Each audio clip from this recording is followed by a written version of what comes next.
Olá, bem-vindo ao canal Meu Livro em Áudio. Você irá ouvir agora a continuação do livro Senhora, do autor José de Alencar. Posse. Capítulo 1. Chegando a seu aposento, Seixas nem teve tempo de sentar-se.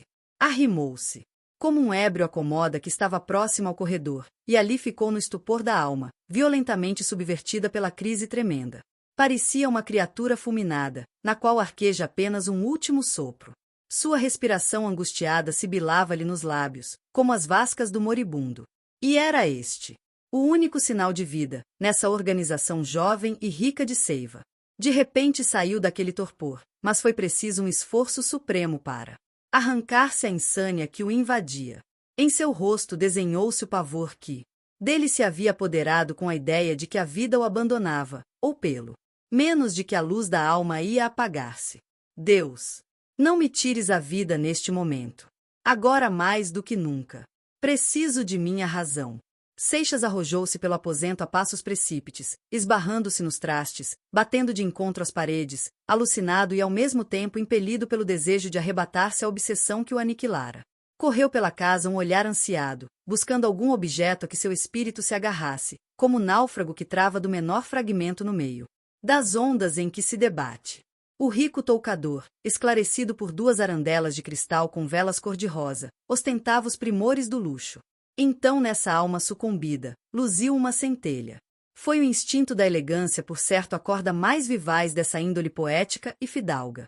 Seixas aproximou-se do toucador, levado por indefinível impulso, e entrou a contemplar minuciosamente os objetos colocados em cima da mesa de mármore, lavores de marfim, vasos e grupos de porcelana fosca, taças de cristal lapidado, joias do mais apurado gosto.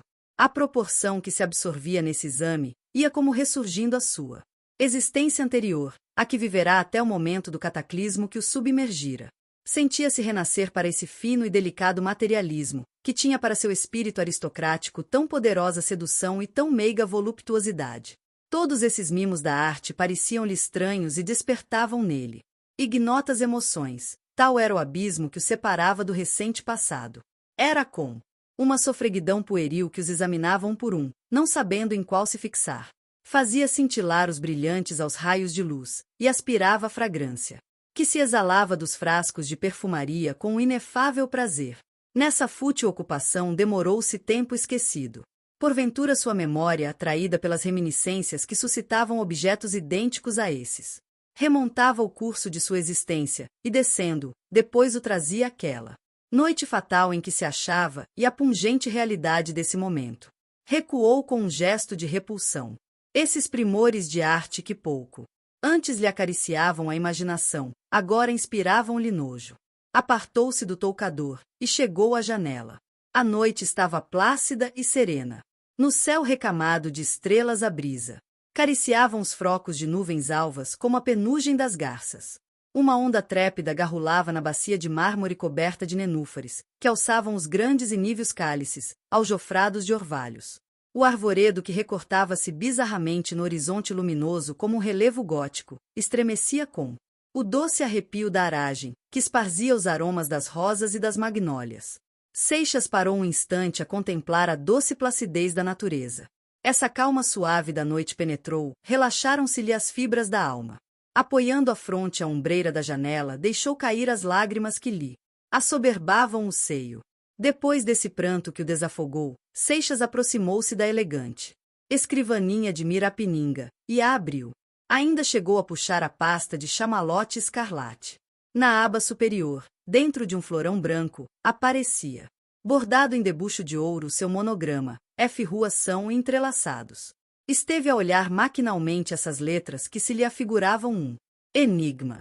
Como na fábula antiga, a esfinge o estupidificava. Que significação tinha isso depois do desenlace que momentos antes o havia arremessado à maior abjeção? Afinal tomou a resolução que o levará à mesa.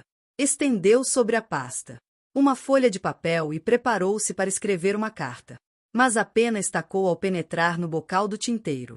Seixas retirou-a com vivacidade e examinou inquieto os bicos. Vendo-os intactos, ergueu-se precipitadamente e percorreu o aposento. Ao cabo de algum tempo voltou ao toucador com um modo decidido. Mudará a resolução. Abriu as gavetas e guardou nelas cuidadosamente todos os objetos de preço que ali havia. Concluída a tarefa, trancou o móvel e o mesmo fez a todos os outros de que poucas horas antes o Lemos lhe fizera exibição. Apesar das recomendações do tutor de Aurélia, Seixas tinha pela manhã enviado uma secretária em cujas gavetas inferiores acomodara a melhor roupa de seu uso, branca e exterior. Procurou esse traste e, achando em quarto próximo onde o tinham colocado, verificou se com efeito ali estava a roupa, e teve ao achá-la grande satisfação. Tirou de si o rico chambre de seda, as chinelas de veludo, e vestiu-se com um traje mais modesto dos que trouxera. Na secretária havia charutos. Acendeu um e sentou-se à janela. Sentiu-se com forças de encarar a situação a que fora arrastado, e a crise em que se achava sua existência. No meio das reflexões acerbas que lhe despertara a recordação da cena recente, das revoltas por muito tempo contidas de sua dignidade contra o orgulho da mulher que o humilhava, flutuava um sentimento que afinal desprendeu-se do turbilhão de seus pensamentos e o dominou. Esse sentimento era a intensa admiração que lhe inspirava a energia e veemência do amor de Aurélia. Havia nessa paixão que o acabava de insultar uma beleza fera, que incutia-lhe entusiasmo cheio de espanto. Não compreendia esse amor. E como podia eu compreendê-lo? Se alguém me referisse o que se acaba de passar comigo, eu receberia semelhante conto com um sorriso de incredulidade. Que outrora, quando a família sequestrava a mulher da sociedade, a paixão subisse a esse auge e absorvesse uma existência inteira. Então não havia tempo de amar-se mais de uma vez. E o amor deixava a alma exausta. Mas atualmente que a mulher vive cercada de adoradores, e que todas as distinções se ajoelham ante sua beleza, o amor não é mais do que um capricho, uma doce preferência, um terno devaneio, até que se transforme na amizade conjugal. Assim o imaginei sempre, assim o senti e me foi retribuído. Quando Aurélia me falava da sua afeição, estava bem longe de pensar que ela nutrisse uma paixão capaz de tais ímpetos. Pensava que eram romantismos. Não os tinha eu também? Não jurei tantas vezes um amor eterno, que no dia seguinte desfolhava no turbilhão de uma valsa? Esse amor que supunha uma ilusão de poeta, um sonho da imaginação, aí está em sua realidade esplêndida. Suas asas de fogo roçaram por minha alma e a crestaram para sempre. Seixas ficou um momento como estático ante a imagem que se lhe debuxava no pensamento representando a figura de Aurélia, quando, soberba, de cólera e indignação, o cobria de acerbas exprobrações. Uma paixão como a sua tinha direito de ser implacável. E essa mulher, que se deu a mim com a mais sublime abnegação, essa mulher a quem a sorte ligou-me eternamente, essa mulher única, eu a admiro, e não posso amá-la. Nunca mais. Encontrei-a em meu caminho, e perdi-a para sempre. Também não amarei outra. Depois de a ter conhecido, não profanarei minha alma com a afeição de mulher alguma. Os arrebóis da manhã já se arraiavam no horizonte. Uma brisa mais fresca derramava-se no espaço, e os primeiros atitos das aves misturavam-se com os rumores confusos da cidade, que ia acordando por detrás dos muros da chácara. Seixas desceu ao jardim e percorreu os passeios sinuosos do prado artificial coberto de fina grama e recortado à inglesa. Os tabuleiros de margaridas e buninas, abertas aos primeiros raios de sol, recamavam com suas coroas matizadas a verde alcatifa de relva. Fúcsias e begonias lastravam pelas grades das latadas, compondo graciosos bambolins como os tirsos de flores caprichosas. Os botões das camélias e magnólias, cheios de seiva aurida com a frescura da noite, esperavam o calor do dia para desabrochar, enquanto as flores da véspera que tinham cerrado o seio à tarde, abriam-no de novo, mas pálido e langue, para despedir-se do sol, que lhe tinha dado a vida, e a crestara, como caprichoso artista. Seixas, como homem de sociedade que era, conhecia a natureza de tradição apenas, ou quando muito de vista. As árvores, as flores, as perspectivas eram para ele ornatos, que se confundiam com os tapetes, cortinas, trastes dourados e toda a casta de adereços inventados pelo luxo. À força de viverem em um mundo de convenção, esses homens de sociedade tornaram-se artificiais. A natureza para eles não é a verdadeira, mas Essa fictícia, que o hábito lhes embutiu, e que alguns trazem do berço, pois aí os espera a moda para fazer neles presa, transformando-lhes a mãe em uma simples produtora de filhos. Frequentemente, em seus versos, Seixas falava de estrelas, flores, brisas, de que tirava imagens para exprimir a graça da mulher e as emoções do amor. Pura imitação. Como em geral os poetas da civilização, ele não recebia da realidade essas impressões, e sim de uma variada leitura. Originais. Somente são aqueles engenhos que se infundem na natureza, musa inexaurível porque é divina. Para isso é preciso, ou nascer nas idades primitivas, ou desprezar a sociedade e refugiar-se na solidão. Naquele momento, porém, assistindo ao romper do dia, ali no meio do jardim, Seixas sentia que além das cores brilhantes, das formas graciosas, dos perfumes agrestes, havia alguma coisa de material que palpitava no seio desse ermo, e que infundia-se em seu ser. Era a alma da criação que o envolvia, e comungava com sua alma a inefável serenidade da límpida e fresca manhã. Com a calma que derramou-se em seu espírito, ainda mais robusteceu-se a resolução tomada pouco antes. Encheu-se dessa fria resignação, que imprime à alma uma têmpera inflexível. Tirou-o de suas cogitações um rumor, que levantara-se ali perto. Voltou-se, e reconheceu que estava próximo à grade exterior, oculta nesse lugar, pela folhagem do arvoredo. Afastou os ramos e aproximou-se para conhecer a causa do ruído. Talvez receasse que o estivessem espreitando, e talvez fosse movido por essa curiosidade fútil que se apodera do homem, a quem um abalo violento arrancou as preocupações habituais. Um mascate de quinquilharias arreara na calçada a caixa que trazia a tiracolo, e sentado no chão, com as costas apoiadas ao muro, fazia suas contas. E dava balanço à mercadoria. Ou madrugara com intenção de estender o giro, ou apanhado pela noite longe da casa, a passará em alguma estalagem, e ia agora recolhendo-se, o que parecia mais provável. Na tampa emborcada da caixa, viam-se presos de cadarços, pregados, vários objetos, que atraíram especialmente a atenção de Seixas. Fez ele um movimento para diante, como se quisesse chamar o mascate. Retraiu-se, porém, com certo vexame, dir-se-ia que estivera a praticar uma leviandade, da qual o advertira em tempo sua razão. Como quer que fosse, ao cabo de alguma hesitação, venceu a primeira repugnância, mas não ao pejo do ato que ia praticar. Lançou pelos arredores um olhar perscrutador e, verificando que a rua estava deserta, estendeu o braço fora da grade e bateu no ombro do mascate. Chivea! Exclamou o mascate voltando-se.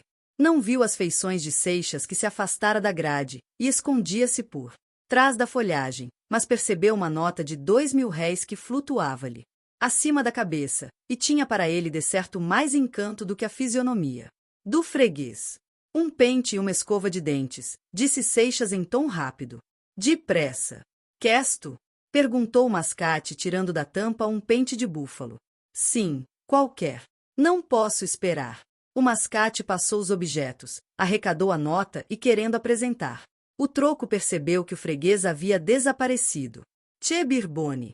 Entendeu o mascate que um dinheiro assim atirado fora com tanto desamor era furtado, e por cautela foi arrumando a trouxa e fazendo-se ao largo, antes que lhe surgisse alguma complicação. Entretanto, Seixas ganhava seus aposentos com receio de que o descobrissem no jardim àquela hora matinal e suspeitassem do que ocorrerá. A casa, porém, não dava menor sinal da labutação diária. Todos de certo dormiam, ainda sob a influência da festa nupcial. Fazendo esta observação, lembrou-se Fernando da posição em que deixará Aurélia na véspera, e de si mesmo inquiriu o que teria ela feito nessa longa noite de agonia. Naturalmente passará, extasiando-se no júbilo da humilhação que lhe infligira, e afinal saciada dessa vingança brutal, adormecera na febre de seu orgulho. Se ao atravessar o jardim ele examinasse disfarçadamente as janelas desse lado da casa, talvez satisfizesse em parte sua curiosidade. Uma das alvas e diáfanas cortinas de caça estendidas por detrás da vidraça tinha se esfumado de uma sombra interior que desenhava o contorno delicado de um busto. Já era sol alto quando Seixas ouviu mexer na maçaneta da porta, que de seus aposentos comunicava para o interior da casa. Era sem dúvida o criado, que vinha preparar-lhe o toucador para o asseio da manhã. Achando a porta Fechada e pensando que era escusado bater aquela hora, retirou-se. Havia água no jarro de porcelana de Sèvres, que ornava o rico lavatório de pau cetim. Seixas esteve em dúvida algum tempo, mas pensando que a louça não perdia o seu verniz de novidade por ser molhada uma vez, resolveu-se a lavar o rosto no serviço luxuoso. Usou, porém, no resto de seu adereço, do pente e escova que havia comprado. Terminando, enxugou com uma toalha de seu próprio enxoval a bacia e o lavatório, trancou em sua secretária os objetos que o podiam denunciar, e abrindo a porta de comunicação, sentou-se já vestido e pronto com seu costumado apuro, na otomana, à espera. Nem ele sabia de que, depois da decepção que o precipitara do cúmulo da felicidade aquela incrível situação, podia ele conhecer que peripécias ainda lhe reservava o drama em que se agitava sua existência? Com pouco apareceu o criado. O senhor já está pronto? Eu vim preparar o toucador, mas achei a porta fechada. Nada faltou, respondeu Seixas. O senhor ordena que lhe traga os jornais a seu gabinete, para os ler logo ao acordar, ou quer que fiquem na saleta? Onde ficavam até agora? Na saleta. É melhor assim. É como o senhor mandar. Foi a ordem que recebi. O criado lançava um olhar pelo aposento, muito admirado da ordem em que encontrava todos os objetos, inclusive os adereços do lavatório. O cocheiro pergunta se o senhor quer sair antes do almoço. De carro. Ou a cavalo. Não, obrigado. A Diana já está selada. Mas em um momento pode-se mudar a cela. Para o Nelson, ou aprontar-se a Vitória. É escusado. A que horas o senhor deseja almoçar? À hora do costume. Não há necessidade de alterar. Então às 10. O criado retirou-se para voltar 1 hora depois. O almoço está na mesa. Quem mandou chamar? A senhora. Seixas fez um aceno de cabeça e deixou-se conduzir pelo criado. Capítulo 2. No centro da sala estava a mesa onde os mais finos cristais irisavam-se aos raios da luz, cambiando o esmalte da fina porcelana e as cores das frutas, apinhadas em corbelhas de prata. O almoço era um banquete, não pela quantidade, o que seria de mau gosto, mas pela variedade e delicadeza das iguarias. Pelas janelas abertas sobre o jardim entravam com a brisa da manhã e a claridade de um formoso dia de verão, a fragrância das flores e o trinado dos canários de um elegante viveiro. Achavam-se na sala Aurélia e de Firmina. A moça recostara-se em uma cadeira de balanço no claro de uma janela, de modo que seu gracioso vulto imergia-se na plena luz.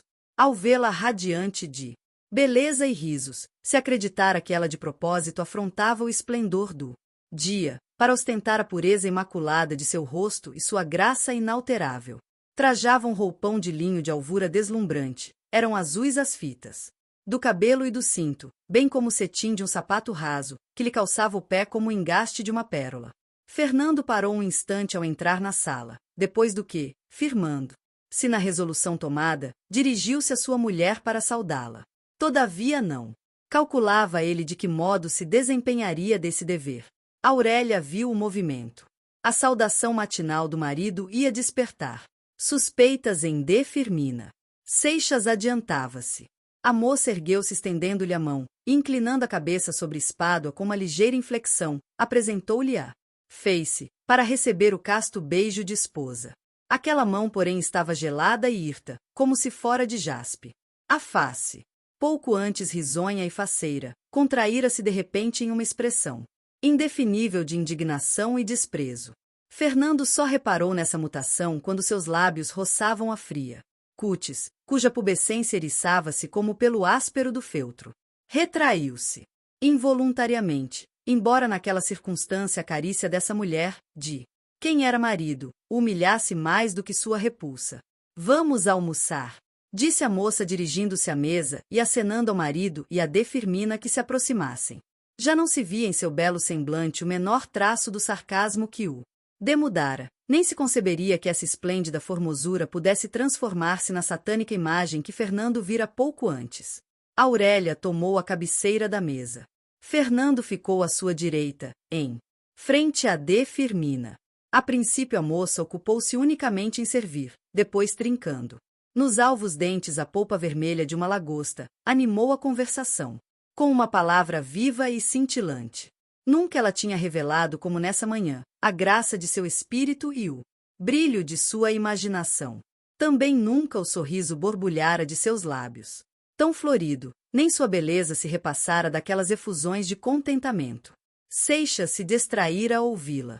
Por tal modo embebeu-se ele no enlevo da gentil garrulice, que chegou a esquecer por momentos a triste posição em que o colocará a fatalidade junto dessa mulher. Nas folgas que o apetite deixava à reflexão, de Firmina admirava-se do desembaraço que mostrava a noiva da véspera, na qual melhor diria um casto enleio. Mas já habituada à inversão que tem sofrido nossos costumes com a invasão das modas estrangeiras, assentou a viúva que o último chique de Paris devia ser esse de trocarem os noivos o papel, ficando ao fraque o recato feminino, enquanto a saia alardeava o desplante do leão. Efeitos da emancipação das mulheres. Pensava consigo. Quer que lhe sirva desta salada, ou daquela empada de caça? Perguntou Aurélia, notando que Seixas estava parado. Nada mais, obrigado. Seixas tinha comido um bife com uma naca de pão, e bebera meio cálice do vinho que lhe ficava mais próximo, sem olhar o rótulo. Não almoçou. Tornou a moça. A felicidade tira o apetite, observou Fernando a sorrir. Nesse caso eu devia jejuar, retorquiu Aurélia gracejando. É que em mim produz o efeito contrário, estava com uma fome devoradora. Nem por isso tem comido muito, acudiu de Firmina. Prove desta lagosta.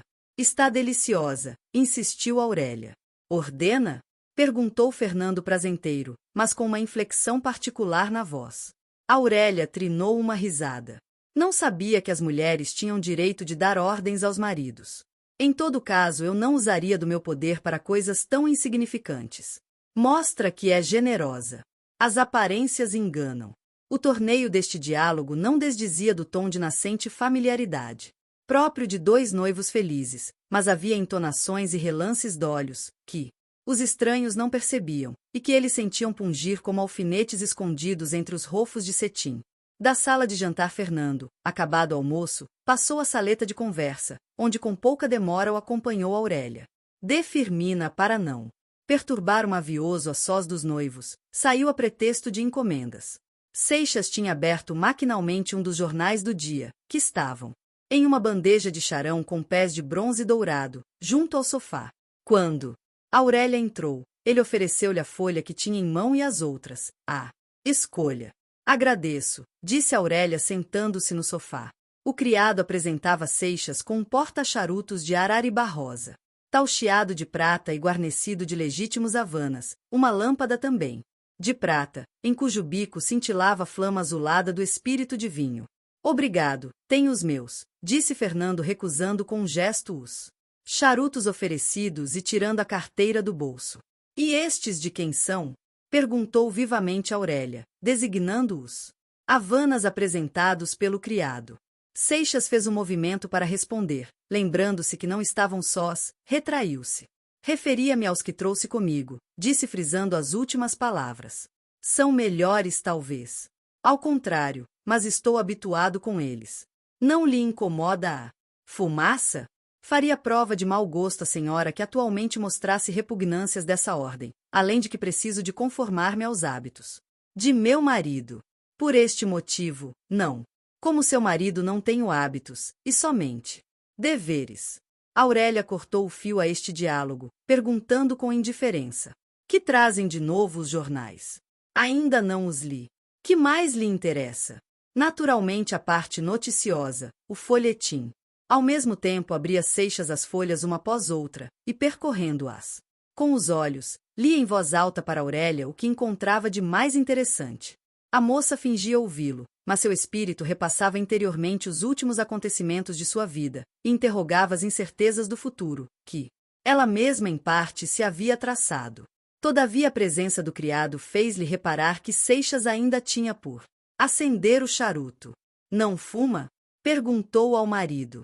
Permite. Já lhe disse que não me incomoda.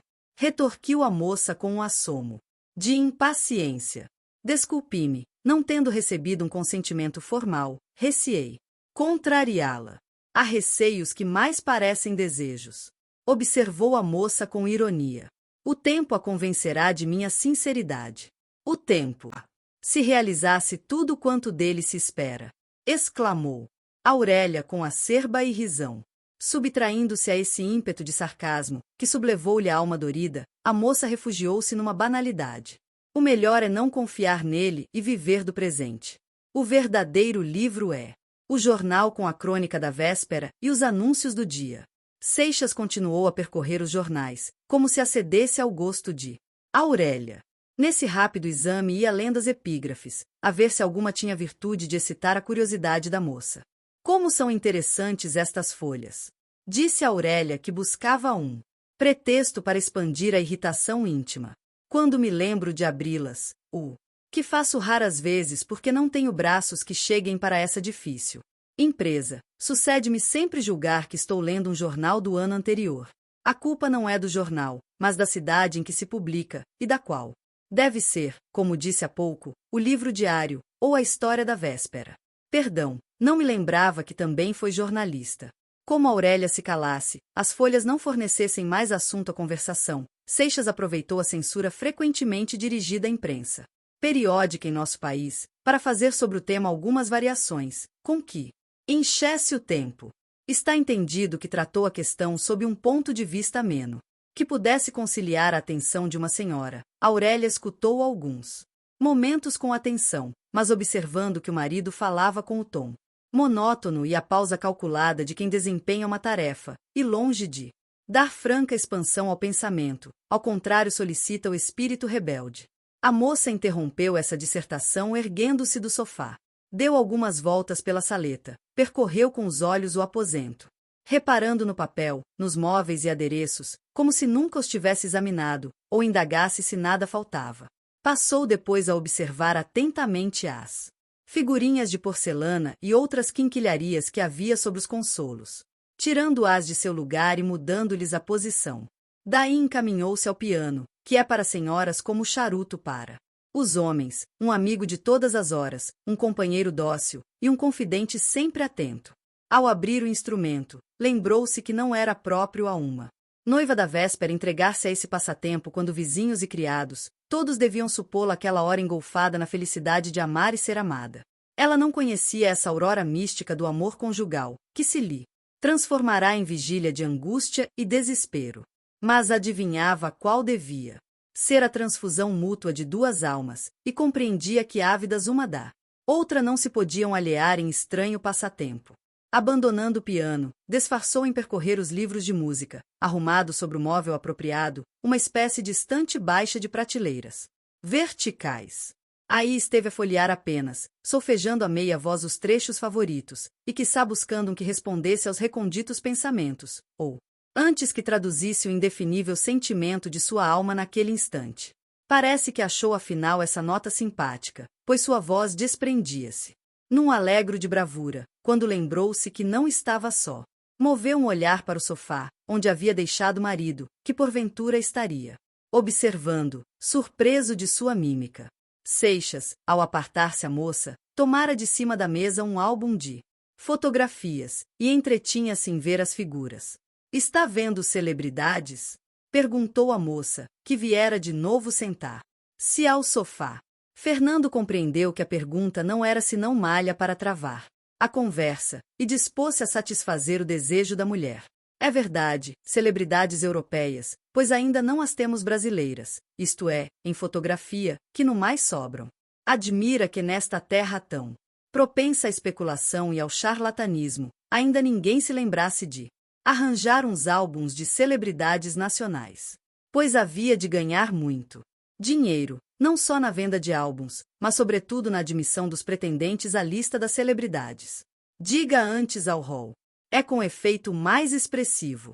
O que isso prova, observou Aurélia, é que a literatura tem feito maiores progressos em nosso país do que a arte, pois se não me engano já há por aí, dentro e fora do país, empresas montadas para exploração da biografia. Tem razão.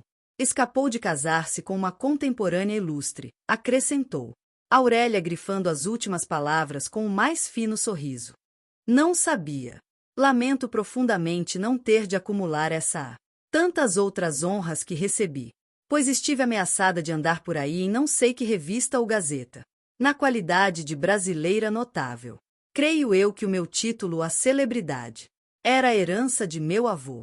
Foi-me preciso tomar umas 10 assinaturas para defender-me da conspiração armada contra minha obscuridade e livrar-me da glória que esses senhores pretendiam infligir-me. Nesta conversa e na revista dos retratos consumiram os dois muito tempo. A pêndula acabava de soar 1 hora. O criado abriu com estrépito a porta da sala de jantar, como para advertir de sua entrada, e disse aportuguesando. O termo inglês luncheon, segundo o costume geral. O lanche está pronto. Vamos? Perguntou a moça erguendo-se. Seixas fechou o álbum e acompanhou a mulher. O criado que vira os dois noivos inclinados sobre o álbum, sorriu com ar brejeiro. Fernando percebeu o sorriso e corou. Capítulo 3.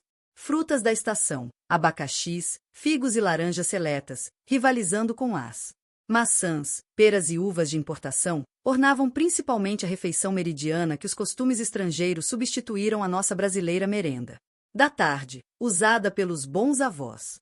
Havia também profusão de massas ligeiras, como empadinhas, camarões e ostras recheadas, além de queijos de vários países e doces de calda ou cristalizados. Os melhores vinhos de sobremesa, desde o Xerez até o Moscatel de Setúbal, desde o Champanhe até o Constança, estavam ali tentando o paladar. Uns com seu rótulo eloquente, outros com o topázio que brilhava através das facetas do cristal lapidado. Não tenho a menor disposição, disse Fernando obedecendo ao gesto de Aurélia e sentando-se à mesa. Ora, disse a moça com volubilidade. Para provar frutas e doces não. É preciso ter fome, faça como os passarinhos. O que prefere? Um figo, uma pera ou o abacaxi? É preciso que eu tome alguma coisa? Perguntou Fernando com seriedade. É indispensável. Nesse caso, tomarei um figo. Aqui tem um figo e uma pera. É apenas um casal. Seixas inclinou a cabeça, colocou o prato diante de si e comeu as duas frutas, pausada e friamente, como um homem que exerce uma ação mecânica. Nada em sua fisionomia revelava a sensação agradável do paladar. Aurélia, que esmagava entre os lábios purpurinos bagos de uva moscatel, seguia com os olhos os movimentos automáticos de Fernando, e se não adivinhava, confusamente pressentia o motivo que atuava sobre seu marido. Ergueu-se então da mesa, e saindo fora, à beirada da casa, onde já fazia sombra, divertiu-se em dar de comer aos canários e sabiás, que festejaram sua chegada com uma brilhante abertura de trinados e gorjeios. Pensava Aurélia que sua presença porventura acanhava o marido, e buscava aquele pretexto para arredar-se um instante e deixá-lo mais livre de cerimônias. Desvaneceu-se, porém, essa ideia do seu espírito, quando, espiando pela fresta da janela, viu Seixas imóvel, com os olhos fitos na parede fronteira, e completamente absorto. Depois do lanche, Aurélia convidou o marido para darem uma volta pelo jardim, mas havia senhoras nas janelas da vizinhança, e a moça não quis expor-se aos olhares curiosos. Ela não era noiva feliz e amada, mas as outras a supunham, e tanto bastava para que seu pudor a recatasse às vistas dos estranhos. Voltaram, pois, à saleta. Aí andaram a borboletear de um a outro assunto, mas apesar do desejo que tinham de prolongar a conversação, ou talvez por essa mesma preocupação que os distraía, não encontraram tema para divagar. Afinal, recaíram nas fotografias. Desta vez foi o álbum dos conhecidos que forneceu matéria. Em um dos primeiros cartões figurava o Lemos, cuja aparição coincidiu com esta observação de Aurélia. O álbum das pessoas de minha amizade, eu guardo comigo. Estes são álbuns de sala, tabuletas semelhantes às que têm os fotógrafos na porta, mas não apresentam de certo as antíteses curiosas das tabuletas. Os tais senhores parece que o fazem de propósito, não há mais perfeita democracia. Seixas, emérito conhecedor da Rua do Ouvidor, começou a especificar alguns dos contrastes de que se recordava, abstemo-nos, porém, de reproduzir suas observações, que ressentiam-se de singular mordacidade. Esse tom cáustico não era natural ao mancebo, cuja índole benévola e afável nunca passava de uns toques de fria ironia. Ele próprio já notara em si essa alteração de seu caráter, e achava um sainete especial em saturar-se do fel que tinha no coração. Ao cabo de algum tempo notou Fernando que Aurélia erguia frequentemente os olhos para a pêndula, e disfarçou, porque ele também interrogava a miúdo e furtivamente o mostrador, ansioso de ver escoar-se o dia. Uma vez os olhos de ambos encontrarão-se, quando buscavam a pêndula. Aurélia corou de leve. Cuidei que fosse mais cedo, disse ela. Como passa rapidamente o tempo! Exclamou Fernando. Quase 3 horas. Ainda falta muito. São apenas 2:15. É verdade. Talvez esteja atrasado. Observou Aurélia. Consulte seu relógio. Havia uma diferença de 1,5 minutos entre o relógio de Seixas e a pêndula da sala. Foi o pretexto para consumir o resto do tempo. Aurélia quis acertar a pêndula, aproveitou a ocasião para dar-lhe corda, depois do que veio uma discussão acerca da conveniência de mudá-la para outro consolo. Já 3 horas! Exclamou afinal a moça. É tempo de vestirmos-nos para o jantar. Até logo! Aurélia fez um gracioso aceno de fronte ao marido e desapareceu pela porta, que dava para o seu toucador. Quando ela entrou nesse aposento e fechou a porta sobre si, não teve tempo de desatar o corpinho do vestido. Meteu as mãos pelos ilhoses, magoando os dedos mimosos nos colchetes, despedaçou a orelha para não sufocar. O coração que ela recalcara por tanto tempo sublevava-se afinal, e estalava nos soluços que lhe dilaceravam o seio. De seu lado Fernando, ao ficar só, respirava, como um homem que repousa de uma tarefa laboriosa e fatigante. Ele desejaria sair daquele teto, perder de vista a casa, ir bem longe daí para gozar desses momentos de solidão, e recuperar durante 1 hora sua liberdade. Mas um passeio, e ainda mais solitário, não era conveniente no dia seguinte ao de um casamento de amor. O criado pediu licença para entrar. O senhor não precisa de mim? Não, obrigado. A que horas janta-se? Às 5, se o senhor não der outra ordem. Bem, o senhor sai a passeio depois do jantar? De carro ou a cavalo? Não. Sei que não é próprio logo nos primeiros dias do casamento, mas foram as ordens que recebi, que nada faltasse ao senhor. Quem as deu? A senhora. Este cuidado que em outra circunstância lhe causaria íntimo prazer, em sua posição humilhava-o, sentia a influência da tutela que pesava sobre ele, e o reduzia à condição de um pupilo nupcial, se não coisa pior. Mas estava resignado às duras provações da situação, a que seu erro o submetera. Ainda nessa ocasião, Seixas revelou uma nova alteração em sua índole, ou pelo menos em seus hábitos. Ele tinha essa flor da ingênua elegância, que não se alimenta da vaidade, de ser admirada, mas da satisfação íntima. Vestir-se era para ele outrora um prazer. O contato de um novo traje causava-lhe uma sensação deliciosa, como a de um banho frio em hora de calma. Nesse dia, porém, quando os guarda-roupas e comodas regurgitavam, limitou-se-ele apenas a reparar algum leve desarranjo e dar ao traje da manhã uma feição de novidade pela mudança de uma gravata.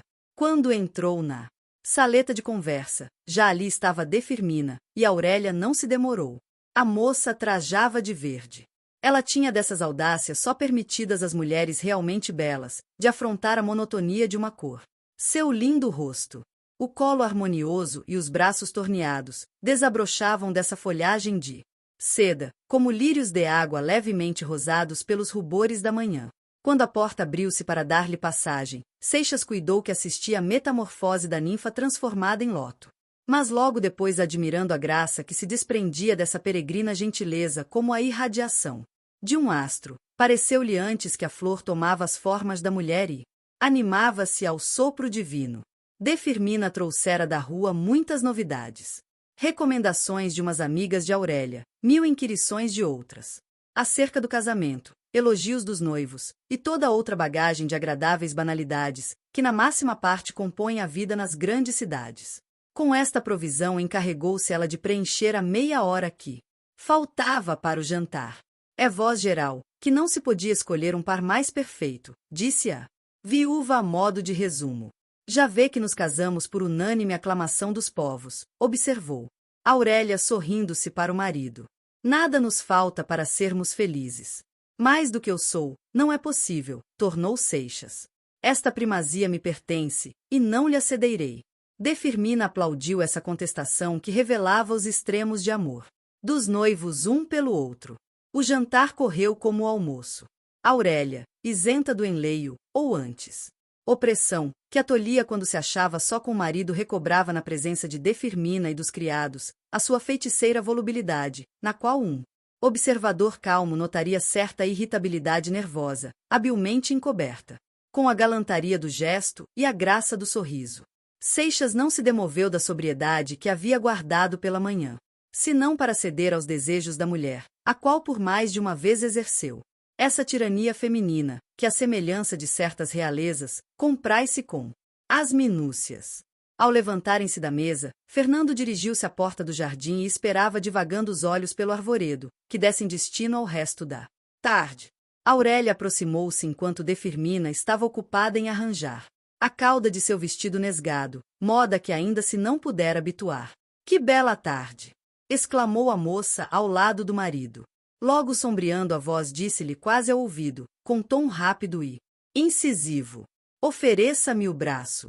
Depois, prolongando a exclamação, continuou mostrando no horizonte uns arrebóis encantadores, em que os mais finos matizes se cambiavam sobre a nívea polpa de um grande cirro que de repente incendiou-se como um rosicler de fogo. Veja, até o céu está festejando a nossa aventura. Quem já teve desses fogos de artifício que o sol preparou para obsequiar-nos? É pena que não possamos, que eu não possa gozar da festa mais de perto, para melhor apreciá-la. Aurélia voltou-se rapidamente para fitar no semblante do marido um frio olhar de interrogação, mas Fernando contemplava as gradações da luz no ocaso, e só voltou-se para oferecer o braço à mulher, conforme a recomendação que receberá. Fê-lo, porém, mais com o gesto, pois as palavras apenas murmuradas mal se ouviram. Acenda seu charuto, disse a moça vendo que ele esquecia-se desse pormenor, apesar de lhe ter o criado oferecido fogo.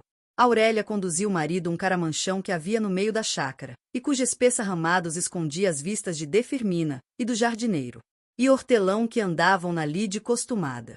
Seixas tinha umas tinturas de orquídeas e parasitas que havia colhido um verão em Petrópolis, no tempo em que a cultura e o estudo desses dois gêneros de plantas esteve na moda, e para alguns degenerou em mania. Como um dos leões fluminenses, estava ele na obrigação de sujeitar-se a esse novo capricho da soberana, e cumpria-lhe habilitar-se para em uma reunião nomear por sua designação científica a flor da moda que ornava uma gruta de jardim ou um vaso de sala.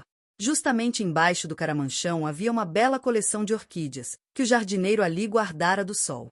Fernando aproveitou-se do tema para fazer mostra dos seus conhecimentos botânicos. Aurélia ouvia-o com atenção. Só quando o marido parecia ter esgotado o assunto, foi que ela encartou uma reflexão. Como todo mundo, eu sempre fui muito apaixonada de flores, mas houve um tempo em que não as pude suportar. Foi quando se lembraram de ensinar-me botânica. Quer isto dizer que tive a infelicidade de aborrecê-la com a minha conversa? Eis o que é a prevenção. Consegui reconciliar-me com a botânica. Não, a melhor calmante. Já estava escuro quando Aurélia se recolheu do jardim pelo braço do marido. Defirmina os esperava da saleta já esclarecida com um doce crepúsculo artificial coado pelo cristal fosco dos globos. A viúva sentara-se à mesa do centro para devorar os folhetins dos jornais. E teve a discrição de voltar as costas para o sofá onde se tinham acomodado os noivos. Aurélia, fatigada da comédia que representará durante o dia, recostara-se a almofada, e cerrando as pálpebras engolfou-se em seus pensamentos. Fernando respeitou essa meditação, tanto mais quanto seu espírito cedia também a uma irresistível preocupação. A noite causará-lhe um indefinível desassossego, que mais crescia agora, com a aproximação da hora de recolher. Não sabia de que se receava, era uma coisa vaga, informe, ignota, que o enchia de pavor. Assim, cada um em seu canto de sofá, separados ainda mais pela completa alienação do que pelo espaço que entre ambos medeava, ela absorta. Ele agitado, passaram esse primeiro serão de sua vida conjugal. Defirmina, às vezes, nalgum ponto menos interessante do folhetim, aplicava o ouvido, e aquele silêncio suspeito a fazia sorrir pensando nos abraços e beijos furtivos que surpreenderia, se de repente se voltasse para o sofá. Com discreta malícia, a pretexto de procurar o lenço, fazia menção de voltar-se para gozar do prazer de assustar os dois pombinhos. Então percebia um leve rumor, cuidando que eles se afastavam, quando ao contrário fingiam ocupar-se um do outro, para não traírem sua mútua indiferença. Pelo meio da noite Aurélia saiu da sala. Depois de uma pequena ausência, durante a qual ouviu-se dentro algum rumor, ela voltou a ocupar seu lugar, no canto do sofá. Afinal a pêndula marcou 10 horas. De Firmina dobrou seus jornais. Despediu-se. Aurélia acompanhou-a lentamente como para certificar-se de que se afastava. Depois do que cerrou a porta, deu 2 voltas pela sala e caminhou-se para o marido. Seixas viu-a aproximar-se assombrado pela estranha expressão que animava o rosto da moça. Era um sarcasmo cruel e lascivo o que transluzia com fulgor satânico da fisionomia e gesto dessa mulher. Só faltava-lhe a coroa de pâmpano sobre as tranças esparsas e o tirso na destra. Em face do marido, porém, essa febre aplacou-se como por encanto, e surgiu outra vez do corpo da bacante em delírio a virgem casta e melindrosa. Aurélia tinha na mão 2 objetos semelhantes, envoltos um em papel branco, outro em papel de cor. Ofereceu o primeiro a Seixas, mas retraiu-se, substituindo aquele por outro. Esta é minha, disse guardando o invólucro de papel branco. Enquanto Seixas olhava o objeto que receberá sem compreender o que isto significava, Aurélia fez-lhe com a cabeça uma saudação. Boa noite. E retirou-se. Capítulo 4. Seixas ao retirar-se fê-lo com tanta precipitação, que esqueceu-lhe o objeto fechado em sua mão. Só deu por ele no toucador, ao cair-lhe no chão. Abriu então o papel. Havia dentro uma chave, e presa à argola uma tira de papel com as seguintes palavras escritas por Aurélia: chave de seu quarto de dormir. Ao ler estas palavras, Seixas tornou-se lívido, e lançou um olhar esvairado para o reposteiro da câmara, em que ele entrará na véspera palpitante de amor e que não poderia nunca mais penetrar, senão ébrio de vergonha e marcado com o ferrete da infâmia. Com o movimento que fez, descobriu uma modificação que sofrerá o aposento. Fora arredado o guarda-roupa que ocultava uma porta agora patente, e apenas coberta por uma cortina também de seda azul. A chave servia nessa porta que dava para uma alcova elegante, mobiliada, com uma cama estreita de érable e outros acessórios. Era o mais casquilho dormitório de rapaz solteiro que se podia imaginar. Seixas adivinhou pela onda de fragrância derramada no aposento, que Aurélia ali estivera pouco antes. Talvez saíra ao ouvir o rumor da chave na fechadura. Meu Deus! Exclamou o mancebo, comprimindo o crânio entre as palmas das mãos. Que me quer esta mulher? Não me acha ainda bastante humilhado e abatido? Está se saciando de vingança. Ela tem o instinto da perversidade. Sabe que a ofensa grosseira, ou caleja a alma, se é infame, ou a indigna se ainda resta algum brio. Mas esse insulto cortês cheio de atenção e delicadezas, que são outros tantos escárnios, essa ostentação de generosidade com que a todo momento se está cevando o mais soberano desprezo, flagelação cruel infligida no meio dos sorrisos e com distinções que o mundo inveja. Como este, é que não há outro suplício para a alma que se não perdeu de todo, porque não sou eu o que ela pensa, um mísero abandonado da honra e dos nobres estímulos do homem de bem? Acharia então com quem lutar. Seixas vergou a cabeça ao peso dessa reflexão. A força da resignação, essa porém hei de tê-la. Não me abandonará, por mais cruel que seja a provação. Os dias seguintes, essa fase nascente da lua de mel, passaram como o primeiro. Entraram então os noivos na outra fase, em que o enlevo de si possuírem já permite, sobretudo ao homem, tornar as ocupações habituais. No 5º dia Seixas apresentou-se na repartição, onde foi muito festejado por suas prosperidades. Tomaram os companheiros aquele pronto comparecimento por mera visita. Se quando pobre, sua frequência somente se fazia sentir no livro do ponto, agora que estava rico ou quase milionário, com certeza deixaria o emprego ou quando muito conservaria honorariamente, como certos enxertos das secretarias. Grande foi, pois, a surpresa que produziu a assiduidade de Seixas na repartição. Entrava pontualmente às 9 horas da manhã e saía às 3 da tarde.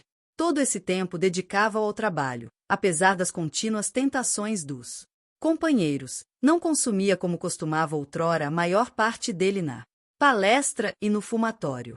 Olha, Seixas, que isto é meio de vida e não de morte. Dizia-lhe um camarada repetindo pela 20ª vez esta banalidade. Vivi muitos anos à custa do Estado, meu amigo, é justo que também ele viva um tanto à minha custa. Outra mudança notava-se em Seixas. Era a gravidade que, sem desvanecer a afabilidade de suas maneiras sempre distintas, imprimia-lhe mais nobreza e elevação. Ainda seus lábios se ornavam de um sorriso frequente. Mas esse trazia o reflexo da meditação e não era como dantes um cestro de galantaria. O casamento é geralmente considerado como a iniciação do mancebo na realidade da vida. Ele prepara a família, a maior e mais séria de todas as responsabilidades. Atualmente esse ato solene tem perdido muito de sua importância. Indivíduo há que se casa com a mesma consciência e serenidade com que o viajante aposenta-se em uma hospedaria. Por isso estranhavam os colegas de Seixas aqueles modos tão diversos dos que tinha antes, em solteiro, e não concebendo que o casamento mudasse repentinamente a natureza do homem, atribuíam a transformação à riqueza. E a modéstia chamaram impostura. Para chegar em tempo repartição, tinha Seixas de almoçar mais cedo. E só, o que poupava-lhe, e também a Aurélia, cerca de meia hora de suplício, que ambos se infligiam um ao outro com sua presença. Está muito assíduo agora a repartição. Disse um dia a moça ao marido. Pretende algum acesso? Seixas deixou cair o remoque e respondeu francamente. É verdade, há uma vaga, e desejo obter a preferência. Que ordenado tem esse emprego? 4,800. Precisa disso? Preciso. Aurélia soltou uma risada argentina, quanto mais venenosa. Pois então seja antes meu empregado, asseguro-lhe o acesso. Já sou eu marido, respondeu Seixas com uma calma heroica. A moça continuou a gorjear o seu riso sarcástico, mas voltou as costas ao marido e afastou-se. Seixas ia a pé tomar em caminho a gôndola, cujo ponto ficava distante da repartição. Uma vez a mulher o interpelou acerca disso. Por que não servisse do carro, quando sai? Prefiro o exercício a pé. É mais higiênico, faz-me bem ao corpo e ao espírito. É pena que não tivesse feito seus estudos de higiene quando solteiro. Não imagina quanto lamento. Mas sempre é tempo de aprender, e, nestes poucos dias, tenho aproveitado muito. A mim me parece que desaprendeu. Naquele tempo sabia que eu era rica, muito rica. Hoje tem-me na conta de uma mulher cujo marido anda de gôndola. Fernando mordeu os beiços. A riqueza também tem sua decência. Casou-se com uma milionária. É preciso sujeitar-se aos ônus da posição. Os pobres pensam que só temos gozos e delícias, e mal sabem a servidão que nos impõe esta gleba dourada. Incomoda-lhe andar de carro? E a mim não me tortura este luxo que me cerca. Há cilício de clima que se compare a estes cilícios de tule e seda que eu sou obrigada a trazer sobre as carnes, e que me estão rebaixando a todo instante, porque me lembram que aos olhos deste mundo, eu, a minha pessoa, a minha alma, vale menos do que esses trapos? As últimas palavras pareciam escapar-se dos lábios da moça rorejadas de lágrimas. Seixas, esquecendo a pungente alusão que sofrerá pouco antes, fitou com olhos compassivos, mas ela recobrara já o tom de agressiva ironia. Assim o mundo achará em mim a sua criatura, a mulher, que festeja e enche de adorações. Eu serei para ele o que ele me fez. Esse mundo, Fernando compreendeu que era o pronome de sua infelicidade e ambição, restituído à realidade de sua posição de que o ia arrancando. Súbita comoção, disse. Pensa então que a decência de sua casa exige que seu marido ande de carro? Penso que me casei com um cavalheiro distinto, que sabe usar de sua fortuna, e não com um homem vulgar. Tem razão. Reclama o que lhe pertence, e eu seria um velhaco se lhe recusasse o que adquiriu com tão bom direito. A chegada de D. Firmina interrompeu este diálogo. De volta da repartição, encontrava Seixas a mulher na saleta. Se ela estava só, cortejavam-se apenas, trocavam algumas palavras a esmo. Depois do que recolhiam-se cada um a seu aposento e preparavam-se para o jantar. Se havia alguém com Aurélia, Seixas passava-lhe a mão pela cintura e roçava um beijo hirto por aquela face aveludada que se crispava ao seu hálito frio. Depois do jantar vinha o passeio ao jardim. Era nessa ocasião, quando escondidos pela folhagem, o supunham na troca de ternuras, que Aurélia crivava. O marido de epigramas e motejos. De ordinário Seixas opunha a esse fogo. Rolante uma paciente indiferença que acabava por fatigar a moça. Alguma vez, porém, acontecia retribuir Seixas o sarcasmo, o que irritava. O ânimo já acerbo de Aurélia, cuja palavra tornava-se então de uma causticidade implacável. À noite, havendo visitas, passavam no salão. Quando estavam sós, ficavam. Na saleta, Seixas abria um livro. Aurélia fingia escutar os trechos que o marido lia em voz alta. Outras noites improvisava-se um jogo, em que tomava parte de Firmina, e cuja fútil monotonia matava as horas. Tinham perto de 1 mês de casados. Durante esse tempo, vendo-se e falando-se todos os dias, não acontecerá uma só vez pronunciarem o nome um do outro. Usavam do verbo na terceira pessoa, respeitavam entre si esse anônimo tácito, sublinhando a palavra com o gesto. Uma ocasião, estava a sala cheia de gente. Aurélia dirigiu-se ao marido. Quando este, de pé, a pequena distância, conversava com várias pessoas. Não, respondeu Seixas. Ela quis aproximar-se para chamar-lhe a atenção, mas cercavam-no os amigos. Fernando, disse então, fazendo um supremo esforço. Seixas voltou-se atônito. Encontrou nos lábios da mulher um sorriso que saturava de fel a doçura daquela voz. Chamou-me para acompanhar de Margarida, que se retira. A mudança que se havia operado na pessoa de Seixas depois de seu casamento fez-se igualmente sentir em sua elegância. Não mareou-se a fina distinção de suas maneiras e o apuro do traje, mas a faceirice que outrora cintilava nele, essa desvanecera-se. Sua roupa tinha o mesmo corte irrepreensível, mas já não afetava-os requintes da moda. A fazenda era superior, porém de cores modestas. Já não se viam em seu vestuário os vivos matizes e a artística combinação de cores.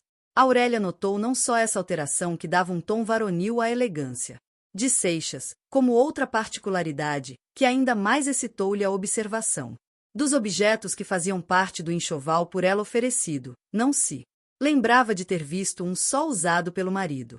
Ao mesmo tempo, a chocalice dos escravos a advertiu de uma circunstância ignorada por ela e que se prendia a outra. Ordenava ela à mucama que distribuísse pelas outras uns enfeites, vestidos já usados. Sinhá é muito esperdiçada, observou a mucama com a liberdade que as escravas prediletas costumam tomar. Não sabe poupar como o senhor que traz tudo fechado, até o sabonete. Não tens que ver, nem tu nem as outras, com o que faz teu senhor. Atalhou Aurélia com severidade. Bem ímpeto sentiu a moça de interrogar a mucama, mas resistiu a esse desejo veemente para conservar o decoro de sua posição e não abaixar-se. Até a familiaridade com a criadagem. Despediu a rapariga, mas resolveu verificar por si o que teria valido a Seixas essa reputação de avaro, que lhe conferira a opinião pública da cozinha e da cocheira. Gostou do vídeo?